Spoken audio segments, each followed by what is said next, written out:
Hello বন্ধুরা, আজ আমি তোমাদের সাথে শেয়ার করব আমার রান্না করা মাছের ঝোল।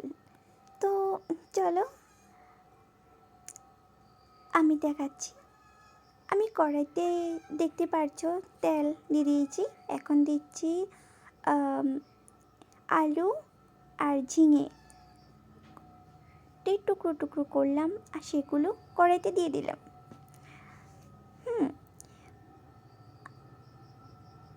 আমাদের পরিবারের সদস্য কম, তো তাই আমরা সবজি অল্পই দিয়েছি।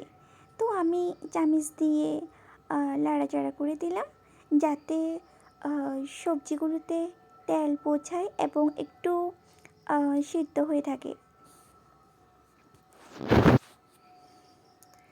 এবার দিয়ে দিব নুন। হ্যাঁ, নুন দিয়ে দিচ্ছি পরিমাণ মতো। এবার আবার চামচ দিয়ে নাড়াচাড়া করে দিলাম যাতে নুনগুলো আলু এবং ঝিঙের মাঝখানে এবং সমপরিমাণভাবে সবগুলোতে পৌঁছায় এবং সিদ্ধ হয়ে থাকে। এবার দিয়ে দিব হলুদের গুঁড়ো।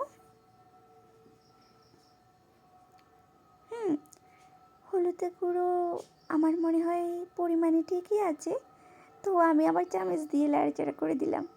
এবার দিয়ে দিব মরিচের গুঁড়ো।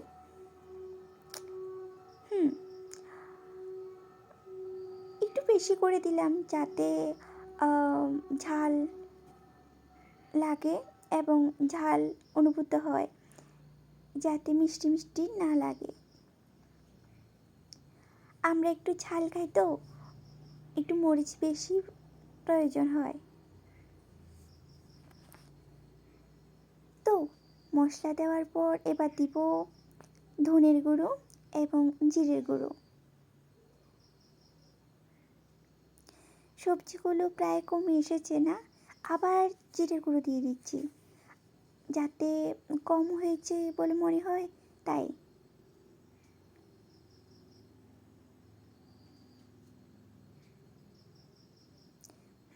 দিয়ে দিলাম।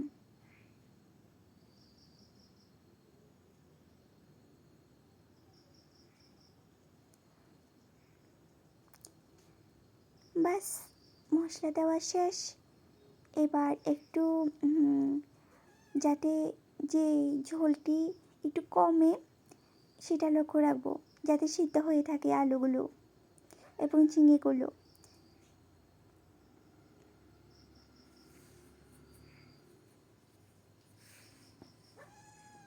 হ্যাঁ, চামচটা রেখে দিয়েছি কড়াই থেকে একটা থাল বা বাটির মধ্যে।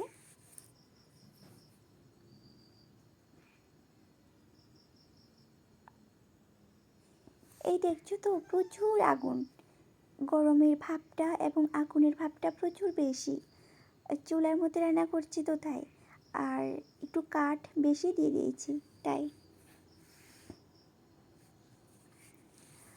আমি দেখছি যে ঝোলগুলো একটু কমেছে কিনা এবং একটু সিদ্ধ হয়েছে কিনা আলু। ঝিঙে তো সিদ্ধ হয়ে যায়, আলুটা একটু দেরিতেই সিদ্ধ হয়।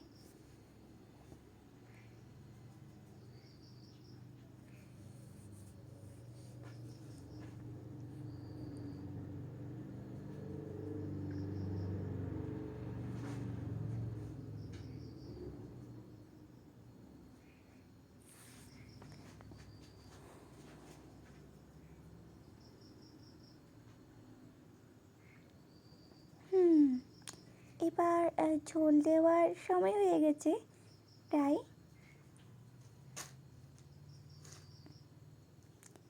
দেখতে পাচ্ছ। আগে বলো, আমার ভিডিও তোমাদের কীরকম লাগে, ভালো তো না খারাপ? আমি জানি যে আমি ভিডিওর কোয়ালিটি ভালো করতে পারিনি, বাট আমি চেষ্টা করব ভালো করার।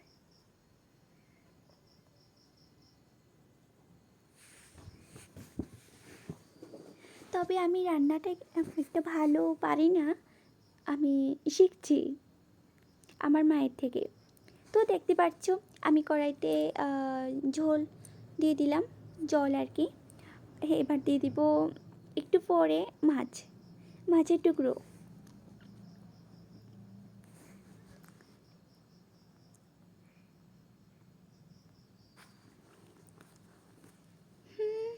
মাছের টুকরো দেওয়ার সময় হয়ে গেছে। এই দেখো, দিলাম একটা টুকরো,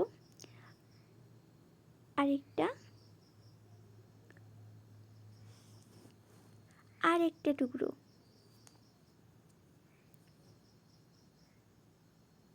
বাস একটু লাড়াচাড়া করে দিলাম যাতে মাছের পিসগুলো ঝোলের ভিতরে থাকে এবং মাছের পিসগুলো সেদ্ধ হয়ে থাকে আর একটু সুগন্ধ আসে। হ্যাঁ, আমার মনে হয় ঠিক আছে।